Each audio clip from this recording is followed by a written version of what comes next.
Oggi vediamo come fare una delle più eleganti e raffinate cuciture, ossia la cucitura alla francese. Per chi di voi è nuovo, ciao a tutti, io sono Sara, sono una stilista e in questo canale condivido con voi tutto ciò che ho imparato sulla creazione di abiti, dal disegno al cucito. Che aspetto ha una cucitura alla francese e come viene usata di solito? Questo tipo di cucitura all'esterno del capo risulta uguale a una normalissima cucitura dritta, ossia si vede semplicemente una linea dritta dove è stata fatta la cucitura.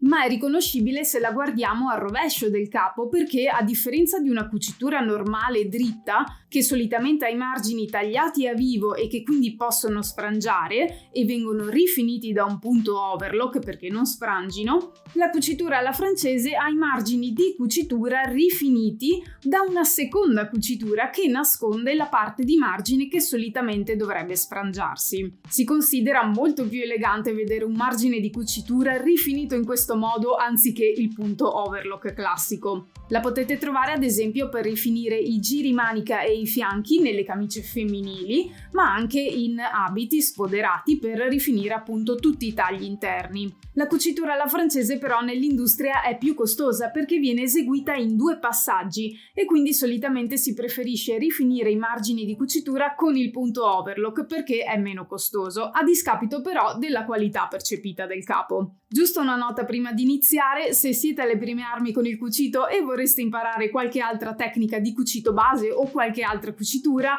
alla fine del video vi lascerò linkata la mia playlist delle basi del cucito, dove ho raccolto nel tempo tutti questi video che ho preparato per chi vuole iniziare a cucire. E ora vediamo come fare una cucitura alla francese passo passo. Chiuderemo il fianco di questa camicia e il sotto della manica con un'unica cucitura alla francese che parte dall'orlo della camicia in vita e arriva alla fine della manica.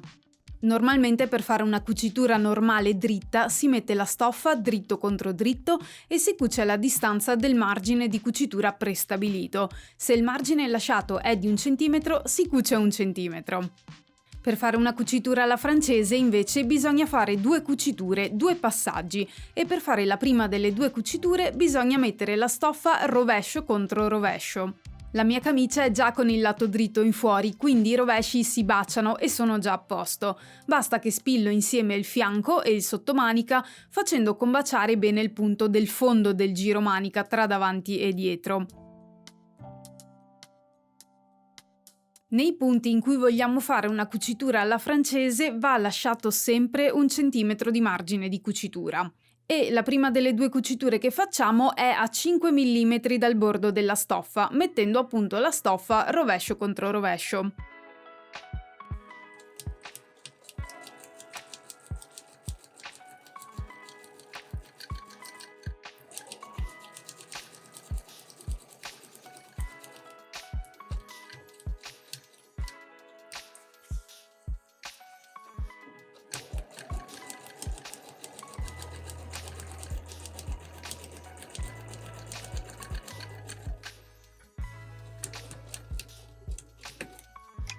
Fatta questa cucitura ci ritroviamo un margine di 5 mm perché abbiamo cucito a 5 mm dal bordo.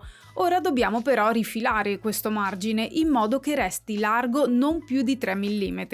Se lo lasciamo più largo di 3 mm rischiamo, una volta finita la cucitura, di vedere sul lato dritto della stoffa alcuni filetti che escono fuori dalla cucitura, cosa che non vogliamo.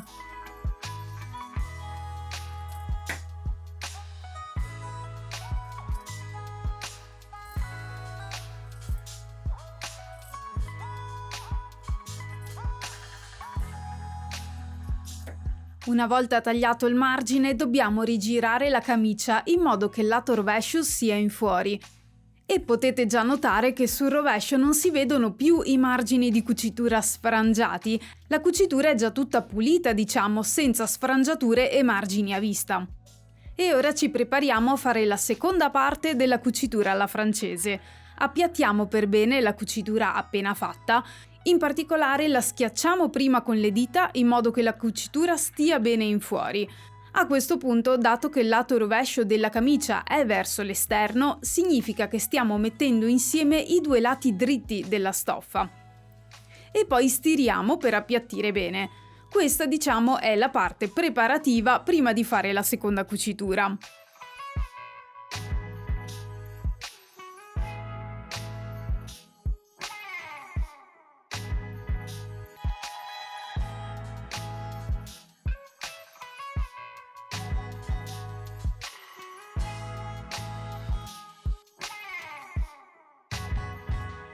Qui siamo sempre con il lato rovescio verso l'esterno. Ora che la prima cucitura fatta è tutta piatta, facciamo una cucitura dritta a 5 mm dal bordo della stoffa, in modo che il margine piccolino che avevamo lasciato di 3 mm resti inglobato dentro alla cucitura e quindi nascosto. Fate attenzione a non fare questa seconda cucitura a meno di 5 mm dal bordo, perché sennò è molto probabile che vi ritroverete filetti di margine visibili sull'esterno della camicia. Quindi se la prima cucitura l'abbiamo fatta mettendo rovescio contro rovescio, con la seconda cucitura torniamo a cucire dritto contro dritto della stoffa.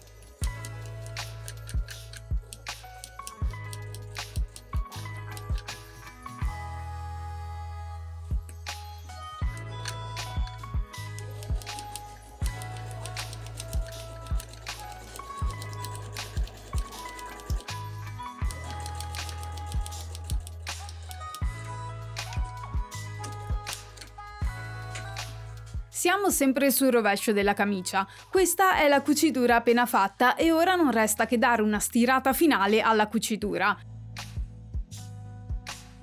Rimaniamo sul rovescio e appiattiamo il margine di cucitura verso un lato. Nel mio caso, essendo il fianco di una camicia, stiro il margine verso il dietro della camicia, sia nel fianco che lungo la manica.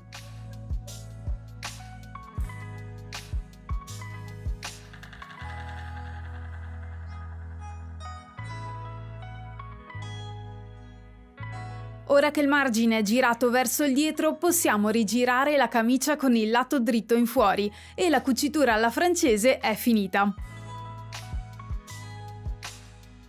Questo è l'aspetto sul dritto della cucitura e questo sul rovescio. Come vedete è perfettamente rifinito.